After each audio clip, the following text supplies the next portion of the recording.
नमस्कार। चुनाव यात्रा में बहुत स्वागत है आप सभी का। आज हमारे साथ गाजीपुर से भारतीय जनता पार्टी के प्रत्याशी पारसनाथ राय जी हैं।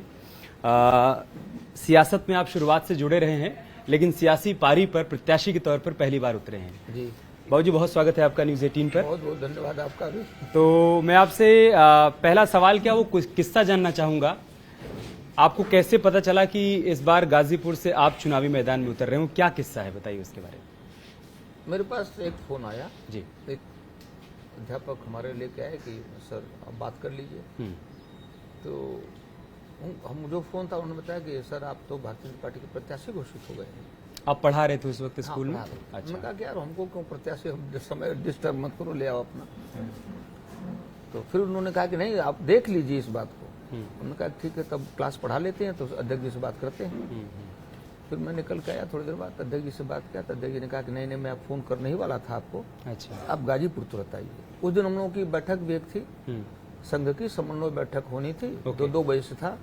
2 बजे से भी हमको आना था। तो मैं आया तो सुनील जी ने कहा कि आपको गाजीपुर के जिला अध्यक्ष ने आपको बताया? हाँ, गाजीपुर जिला अध्यक्ष। फिर मैं गया अपनी बैठक में, तो वहाँ भी जो काम मैं कर रहा था अब तक, उस काम से मेरी छुट्टी हो गई। अच्छा। और लोगों ने कहा कि आप भारतीय जनता पार्टी कार्यालय जाइए, जी, अध्यक्ष जी से मिल लीजिए। जी। मैं अध्यक्ष जी से मिला, अध्यक्ष जी ने पूरी अपना हमको बताया और पूरी रचना बताई कि ऐसा ऐसा है। मैं जानता ही था कि मतलब रचना क्या है, कैसा है। तो ये इससे पहले कोई हिंट नहीं था, कोई संकेत नहीं है? मैं इस विषय में कभी सोचा भी नहीं कि मुझे चुनाव लड़ना है। अच्छा। कभी नहीं। अच्छा। एक जानकारी ये भी सामने आई कि उस दिन फोन आने से पहले आरएसएस दफ्तर से भी आपके पास किसी का फोन आया था, ये बताने के लिए नहीं कि आपको टिकट मिल रहा है। नहीं, 2 दिन पहले। 2 दिन पहले आपके पास कौन कौन सी जिम्मेदारी रही है। अच्छा। तो लोग जानते ही थे, लेकिन मैं याद दिला दिया कि मैं पहले 12-13 वर्ष संघ का जिला कार्यवाह रहा हूँ, फिर सह विभाग कार्यवाह था, फिर विभाग कार्यवाह था, फिर संघ चालक था। आज दायित्व तो सब जानते ही थे। इतना पूछा गया तो मैंने ये भी नहीं पूछा कि क्यों आप पूछ रहे हैं। उन्होंने भी नहीं बताया कि इस जानकारी में क्यों आपसे ले रहा हूँ। बात आई गई। नहीं, ये हिंट वाला सवाल मैं इसलिए पूछ रहा हूँ क्योंकि जितना हम सभी लोग जानते हैं कि बीजेपी में किसी को टिकट देने से पहले 3-4 राउंड का सर्वे होता है जमीन से, और उसके बाद सर्वे में जिसका नाम सबसे ऊपर होता है फिर उस पर चर्चा होती है जब बैठक होती है दिल्ली में। तो वो सर्वे जब हो रहा था तब भी आपको कोई जानकारी नहीं थी कि उस सर्वे में आपका भी नाम है? कोई जानकारी नहीं। मैं तो ये जानता हूँ जी कि हमसे पूछा लोगों ने कि आपको तो राजनीति में काम करते नहीं थे, आपको टिकट कैसे मिल गया। हमने कहा ये तो बड़ा गूढ़ सवाल आपने पूछ दिया। इसके लिए तो भारतीय जनता पार्टी परिवार का जो संगठन है, जब 10 वर्ष कम से कम आप काम करेंगे इसमें, तब आपको पता चलेगा कि सिस्टम क्या है। एकाएक बैठकों में घोषणा होती है कि आपके पास कल तक जो काम था उसके आपकी छुट्टी होती है, अब आपसे ये काम आपके पास, आपको नया काम दिया जाता है। नया काम दिया जाता है। तो मैंने उसी तरह से उसको भी लिया कि भाई अब संगठन ने सोचा कि आप चुनाव लड़ो, तो आ गया मैदान में। असल में चर्चा बाबूजी कई सारे नामों को लेकर चल रही थी। एक तो मनोज सिन्हा जी के नाम को लेकर चर्चा चल रही थी, उनके बेटे के नाम को लेकर चर्चा चल रही थी, अलका राय जी के नाम को लेकर चर्चा चल रही थी। इस वजह से जब अचानक आपका नाम आया, हम सब स्टूडियो मौजूद थे उस वक्त, मैंने वो ब्रेकिंग भी पढ़ी, तो सबको लगा कि यार जिन नामों की चर्चा थी उनको किनारे करते हुए एक नया नाम लेकर आया गया। तो क्या ये बीजेपी की उसी रणनीति का हिस्सा है कि अपने फैसलों से आप सबको चौंका दो, अचंभित कर लो, जो सबने सोच रखा है वो ना हो? देखिए, ये तो चौंकाना एक विषय हो गया, लेकिन नेतृत्व एक एक चीज पर विचार करता है कि जो अभी हमारे पास ये कार्यकर्ता है, इनके पास जैसे अभी 3 प्रांतों के मुख्यमंत्री बने, तमाम मीडिया के लोग समाचार पत्र कयास लगाते रह गए, ये होंगे हो गए। जब नाम आया, जब उद्घोषक ने घोषणा किया, तब सबको पता चला। उसके पहले किसी को भनक भी नहीं लगी, पार्टी के लोगों को भनक नहीं लगी। जब निर्णय हो गया, कितना ये उचित नेतृत्व है, श्रेष्ठ नेतृत्व है, कि जब उद्घोषक ने घोषणा किया कि अमुक अमुक अमुक ये लोग हैं, तब सबको पता चला। वैसे ये भी है। एक आधार और एक तर्क ये भी दिया जा रहा है बाबूजी कि चूंकि आप राय हैं, भूमिहार हैं, तो आपको प्रत्याशी घोषित करके बीजेपी ने एक साथ कई सीटों को साध लिया है। एक तीर से कई निशाने लगाए हैं। एक तो गाजीपुर, घोसी, आजमगढ़, बलिया और बनारस, जी, इन सारी सीटों को बीजेपी ने साध लिया आपको प्रत्याशी बनाकर। ये तो नेतृत्व जाने, अब इसके विषय में मैं क्या कह सकता हूँ। नेतृत्व ने ही तो ये सब हाँ। सारा अंक गणित जी, जी, बिठाया होगा, उसमें आप एकदम सिट बैठे होंगे, लगा होगा कि हाँ इन 5 सीटों पर जो भूमिहार वोट बैंक है उस पर पूरी तरीके से अपना होल्ड हो जाएगा। बताना कि ये तो वही, क्योंकि अगर इस तरह से कोई सोचे तो मेरी जाति का तो उठ ही नहीं इस पार्लियामेंट में, फिर भी मैं प्रत्याशी हूँ। ऐसे तो अन्य दलों को भी सीखना चाहिए।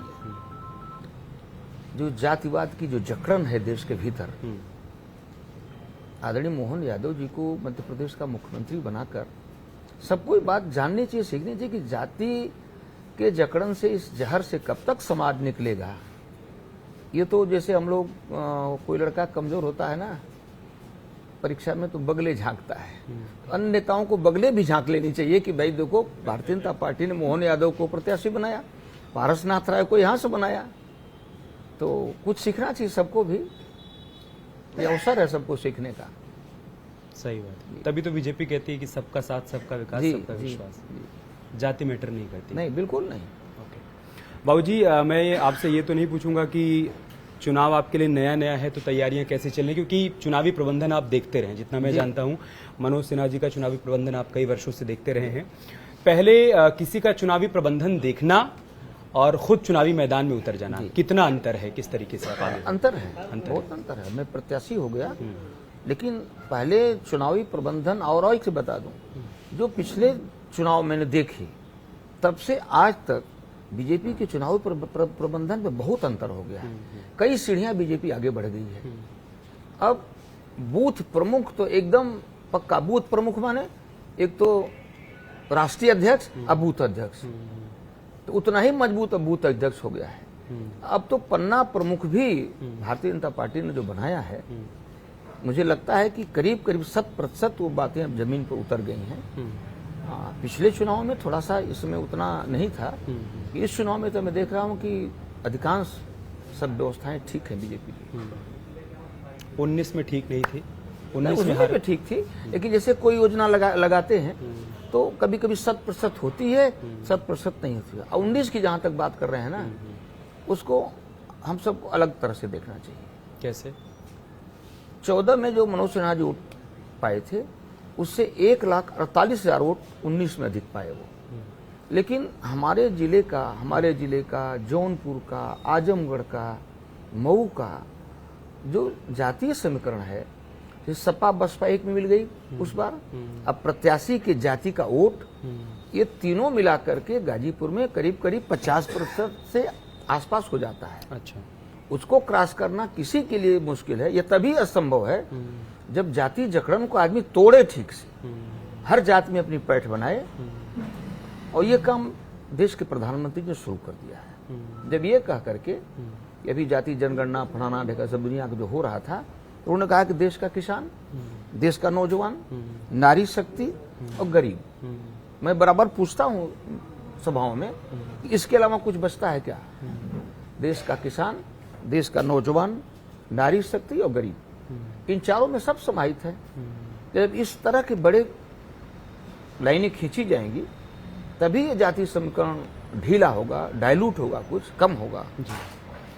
और अब की बार लगता है कि कम हुआ है, क्योंकि अभी जिस बैठक से हम आ रहे हैं भाई साहब, उस बैठक में वैपुर देवकुली का एक नौजवान कार्यकर्ता यादव का आया, आज भाई साहब अपने हम कार्यक्रम करना चाहते हैं, आपका हो जाए तो और अच्छा है, नहीं तो किसी नेता को अपने भेज दीजिए। 50 कार्यकर्ता ऐसे हैं यादवों के, शुद्ध यादवों के, उसमें कोई नहीं रहेगा, जिसमें मैं बैठक कराऊंगा। मोहन यादव जी की सभा के लिए मुझे एक बस दे दीजिए, मैं वहां से एक बस लेकर उसमें जाऊंगा। ये तो जो मोदी जी ने प्रयत्न किया है देश के भीतर, उसी के सारे जाति की जकड़न टूट रही है, टूट रही है। मुझे तो लगता है कि टूट रही है। असल में बाबूजी 2019 में मनोज सिन्हा जी की हार ने हर किसी को चौंका दिया था। खुद प्रधानमंत्री मोदी भी अचंभित थे, क्योंकि 2014 से लेकर 2019 तक जो उनका कार्यकाल था, एक विकास पुरुष के रूप में वो देखे गए। जिस तरीके का डेवलप उन्होंने गाजीपुर में किया, बल्कि उससे पहले के कार्यकाल में थोड़ा बहुत नाराजगी थी, लेकिन उन 5 सालों में खूब काम किया था। आप ये कह रहे हैं कि आप इस बार चुनाव में विकास के मुद्दे पर ही जा रहे हैं। डबल इंजन की सरकार ने जो विकास किया है, प्रधानमंत्री मोदी ने विकास की जो एक लकीर खींची है, आपको नहीं लग रहा है कि 2019 की तरह कहीं ऐसा ना हो कि विपक्ष एक बार फिर से विकास से डिरेल करके ये जिस तरीके का समीकरण बिठाया जा रहा है अफजाल अंसारी को, उसमें वो बाजी मार ले जाए? देखिए, एक चीज बता रहे हैं आपको, मैं जो चुनाव मैं लड़ रहा हूं और जो मुझे समर्थन मिल रहा है, उसमें एक सबसे बड़ा कारण है 19 में जो धोखा हो गया।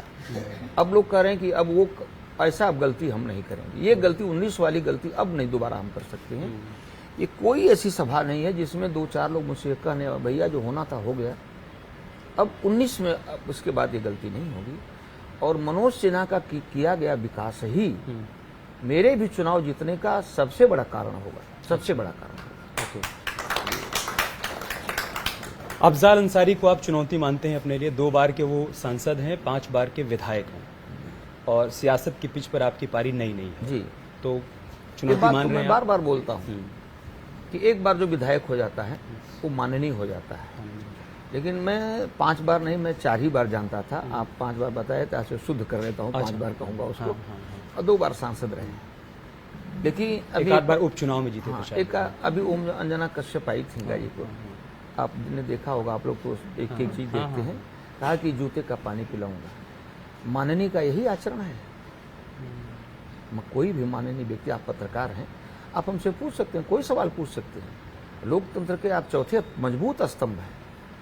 तो आप पूछेंगे तो हम नाराज होकर आपको जूता दिखाएंगे। और एक आतंकवादी की तुलना मैं शुद्ध रूप से जो इस्तेमाल करता हूं मुख्तार अंसारी के लिए, वो आतंकवादी थे और उनका तार विदेशों से जुड़ा हुआ था। यही नहीं, मुख्तार अंसारी का नाम सुनकर तो लोगों के प्राण सूख जाते थे। और उनकी तुलना उन्होंने देश के शहीदों से, आजाद चंद्रशेखर, भगत सिंह, राजगुरु, सुखदेव से कर रहे हैं। तो मुझे तो नहीं लगता कि वो जो उनका 6 या 7 बार का प्रतिनिधित्व है विधानसभाओं में, लोकसभाओं में, माननीय होने का एक भी संस्कारित लक्षण मुझे दिखता ही नहीं। बिल्कुल नहीं। जो मन चाहे बोले, भगवान ने मुंह में चीरा लगा दिया है तो बोलते जाओ, जो चाहो बोलो। मुख्तार के सारे सिंपैथी गेन करने की कोशिश कर रहे हैं क्या? उनको लग रहा है कि हर मंच से मुख्तार के नाम का जिक्र किया जाए देखिए, तो एक सहानुभूति मिले। एक चीज बता दूं आपसे, वो जिस सहानुभूति की चर्चा कर रहे हैं वो भ्रम में है। मुख्तार अंसारी जिस दिन इस धरती से गए, जनपद ने राहत की सांस ली कि एक व्यक्ति गया कम से कम। नहीं तो उस इलाके में बड़े बड़े लोग, चचा जरा 2 मिनट में आ जाइए, उनके घर पर गए, चचा ये 2 लाख रुपया रख लीजिए। अरे नहीं भाई विधायक जी, हम खुद काम करेंगे। आप, अरे चाचा आपका बहुत खर्च हो, आप बड़े आदमी हो इलाका का, आपका कितना खर्च है कि ये तो हम आपसे प्रेम बस। अब 2 लाख चचा को लेना ही लेना था, अब उसमें 2 लाख और मिलाना था। और उस बूथ पर जैसे भी जिताएं उनको, उनकी हिम्मत नहीं थी कि न जिताएं। नहीं तो 4 लाख तो वसूला ही जाएगा, और भी क्या होगा इसकी कल्पना उनके भीतर थी, चचा के मन में। बूथ लूट लिए जाते थे। बूथ लूट लिया थे। 2004 तो आपने देखा ना कि बूथ खुलते ही हत्याओं का दौर शुरू हो गया। तो आम आदमी क्यों पड़ेगा इस चक्कर में? उसे क्या मतलब इससे? कौन अपना जान देने जाएगा? हार बर्दाश्त नहीं कर पाते हैं क्या? मतलब 2002 में जब कृष्णानंद राय जी ने अफजाल अंसारी को हराया, वो लगातार विधायक थे, उसके बाद ही लगा कि वर्चस्व की लड़ाई है, उसको कायम रखने के लिए जो कर सकते हो वो करो। अगर अपराध का साम्राज्य कायम कर सकते हो, स्थापित कर सकते हो तो करो। यही कोशिश थी। यही कोशिश। राय साहब तो इतने आदरणीय व्यक्ति थे, आप जो बता दें, चाहे जो इतने श्रेष्ठ आदमी थे कि हम लोगों को कभी भनक भी नहीं लगी कि उन्होंने किसी को कड़े से डांटा होगा, कहीं कोई अपशब्द कहा होगा। हमको तो नहीं लगा कि हम लोगों ने सुना कभी उनके मुंह से। वो नियमित व्यायाम करना, पूजा पाठ करना, और उनके आचरण बहुत श्रेष्ठ थे।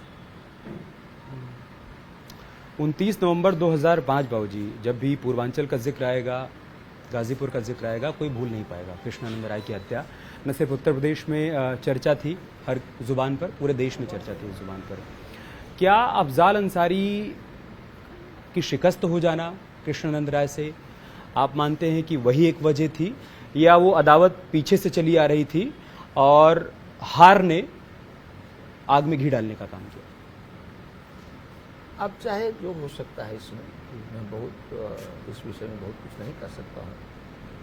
लेकिन मुख्तार अंसारी का आतंक इतना बढ़ा जनपद में इतना बढ़ा कि वह तो योगी आदित्यनाथ जी की जेल, बांदा जेल न रहती। अरे गाजीपुर की जेल मायावती के शासन में, गाजीपुर की जेल अखिलेश यादव जी के शासनकाल में, यही जेल है जिसमें तालाब खुदवाया गया, उनके लिए मंच आसन बनवाया गया जैसे किसी राजा महाराजा का बनता है। यही जेल एक बड़ी दीवार खड़ी की जहाँ से वो सट कर बैठते थे। भय तो उनके मन में था कि ऊपर से कहीं गोली ना आ जाए, और सारे अधिकारी तलब किए जाते थे जेल के भीतर। बड़े से बड़े लोग, जेलर की हिम्मत नहीं थी कि एक लाइन का फैसला भी कोई कर ले उनके खिलाफ। तो ये सब चीजें थी, आम आदमी में चर्चा का विषय था ये। आप कह रहे हैं कि अपराधी और आतंकवादी और समाजवादी पार्टी के कई नेताओं को हमने देखा कि उनके घर पर आए, फातिहा भी पढ़ा उन्होंने, जी। सहानुभूति भी दिखाई। जी देखिए, यही है ना, समाजवादी पार्टी को राम जन्मभूमि पर जब भगवान राम की प्राण प्रतिष्ठा हुई तो उनका निमंत्रण सबको भेजा गया। केवल चंद वोटों की लालच में वहां जाने से मना कर दिया उन्होंने। भाई जाओगे तो वोट बिगड़ जाएगा, मुस्लिम वोट। हाँ वोट बिगड़ जाएगा, बस एक कारण, और कोई दूसरा कारण हो नहीं सकता। या कितना फातिहा पढ़ा गया, कौन लोग पढ़े? अखिलेश यादव भी तो आए थे उसी में। अभी अखिलेश यादव और राहुल गांधी के एक साथ आ जाने से कोई चुनौती बाबूजी गाजीपुर या फिर समूचे उत्तर राहुल प्रदेश? गांधी माने कुछ नहीं इस जिले में, मुझे तो, और भी आप पूछ लीजिए। वो तो कह रहे हैं कि गठबंधन की आंधी चल रही, तूफान आ कुछ गया। नहीं, कोई तूफान नहीं है। अब भाई जब चुनाव लड़ रहे हैं तो तूफान चलाएंगे, जो मन चाहे वो करें। लेकिन अखिलेश जी ने तो कल एक नंबर भी दे दिया। उन्होंने कहा कि देश के 140 करोड़ जनता बीजेपी को 140 सीट भी नहीं देने वाली है। अभी कह सकते हैं वो, लेकिन अब तक 4 चरणों के चुनाव हो गए। मुझे पता है कि बीजेपी का 3 सीटें निर्विरोध मिल गई हैं, तो बीजेपी ने तो खाता अपना खोल दिया है। अगर कुछ भी ऐसा होता, आंधी आती उन लोगों की गठबंधन की, उधर भी तो कुछ दिखाई पड़ना चाहिए। एक इमेच्योर बयान है क्या अखिलेश यादव का? इससे पहले उन्होंने कहा कि विधानसभा चुनाव में आपको याद होगा कह रहे थे कि 403 में से 400 हम जीत रहे हैं, 3 छोड़ रहे हैं उनके लिए। इस बार कह रहे हैं कि वो बनारस वाली छोड़कर बाकी सभी 79 पर हमारी जीत हो रही है। इमेच्योर बयान कह सकते हैं, एकदम ये लड़कापन, जैसे क्या कहते हैं, कोई लड़का बोले कुछ भी। अखिलेश यादव जी के पिताजी, यहाँ एक चुनाव हुआ था गाजीपुर में, मध्यावधि चुनाव हुआ था, जब आदरणीय देवराम जी मंत्री थे कांग्रेस के, तो जखनिया मलिहाबाद 2 चुनाव हुए थे। उनके पिताजी, चूंकि यहाँ संबंध हम लोगों से जुट गया था उनका, आगे मुलायम सिंह जी का, अब वो सीट मलिहाबाद वाली बीजेपी को मिल गई थी, यहाँ मुलायम सिंह का था। मुलायम सिंह यादव जी मेरे कॉलेज में आते थे बराबर, और एक आम आदमी की तरह, जो कि पहले दिन हम लोग कुछ व्यवस्था भी किए थे, चौकी पर गद्दा लगा हुआ था, तब तक उनकी कार आ गई, अम्बेसडर कार थी। हम लोग गदा उदा ठीक करना चाहते, ना ठीक है, बस उनके लिए कुछ मिठाई उठाई मंगाएगा, नहीं बतासा जो है जब सब लोग खाए यही हम खाएंगे। अच्छा। और जब चुनाव खत्म हुआ, उन्होंने कलराज जी से कहा कि राय साहब वाला कॉलेज पे जहाँ मैं बार बार जाता था, हमको बात करा दो उनसे। उनकी बात हुई उनसे, कह राय साहब मैं अब मुख्यमंत्री हूँ प्रदेश का, आप मुझसे कोई सेवा ले सकते हैं। हमने कहेंगे आप जैसा प्रदेश का मुख्यमंत्री मुझे याद किया, इससे बड़ी सेवा कुछ नहीं है, और मुझे कुछ नहीं चाहिए, आप याद करते रहें, यही बड़ी बात है। लेकिन अखिलेश यादव जी में बड़ा, अब क्या कहें, लड़कपन कह लीजिए या अंदाज नहीं कह लीजिए राजनीति का, मुलायम सिंह यादव में, अखिलेश यादव में जमीन आसमान का। जमीन आसमान का। ठीक है बाबूजी, अब गाजीपुर पर एक दो सवाल मैं आपसे करूंगा। आप ये कह रहे हैं कि मनोज सिन्हा जी ने 2014 से 2019 तक बहुत काम किए और उस कार्यकाल को याद रखा जाता है। जहां वो छोड़कर गए थे वहां से आगे अभी क्या क्या आपको करना है, जो आपने तय कर रखा है कि जीतेंगे तो ये करें? कुछ रोड मैप तैयार कर रखा है गाजीपुर के लिए आपने? एकदम मनोज सिन्हा ने जो काम अब तक रुके थे, जिसमें गति धीमी है, एक तो उसको पूरी तन्मयता, जितनी मेरे पास भगवान ने बुद्धि ताकत दी है, उसको आगे बढ़ाना, और भी अनेक काम जो जनता सुझाएगी, जो लोग कहेंगे, या समय समय पर जो लोग बता रहे हैं भैया ये सड़क छूट गई, वो सड़क छूट गई, ये पुलिया ने, यही ना लोग कहेंगे, और क्या कहेंगे। तो सारी चीज़ों पर पूरी तन्मयता से और पूरा दिमाग लगा के काम करना। नुसरत अंसारी ने भी नॉमिनेशन किया, एक एसपी प्रत्याशी के तौर पर तो उनका नॉमिनेशन नहीं माना गया, नहीं वैलिड हुआ, लेकिन अब वो निर्दलीय प्रत्याशी हैं। क्या ये करके समाजवादी पार्टी या गठबंधन ने अपने वोटर्स को और कंफ्यूज कर दिया है क्या कि अफजाल अंसारी को वोट दिया जाए या नुसरत अंसारी को वोट दिया जाए? भले से दोनों एक दूसरे के लिए मांगे, अब इसका उत्तर तो वही देंगे। वही देंगे। अब क्या कर सकते हैं, कहीं ना कहा नहीं सकता, क्योंकि आप शुरू कम्युनिस्ट पार्टी से विधायक हुए, फिर पार्टियां इधर से उधर, उधर से उधर, इधर से उधर, केवल विधायक सांसद होने का लक्ष्य है, उसके चाहे जितने हथकंडे अपनाए जाएं, जो भी काम किए जाएं, उनके लिए सब वही ठीक है। बाबू जी, देश में आधी से अधिक सीटों पर चुनाव हो चुका है, अभी भी बीजेपी वही लक्ष्य लेकर आगे बढ़ रही है, अब की बार 400 पार जी आपको लग रहा है प्राप्त हो रहा एकदम है? एकदम। हाँ? जैसे मैं तो बाहर देख नहीं रहा हूँ, यहाँ जो मैं देख रहा हूँ तो मुझे लग रहा है कि वही लक्ष्य एकदम पूरा पूरा लक्ष्य प्राप्त हो। हाँ एकदम। बहुत बहुत धन्यवाद बाबू जी, आपने समय नहीं कहा चुनाव की व्यस्तता के बीच में न्यूज़ 18 से आपको भी बहुत धन्यवाद।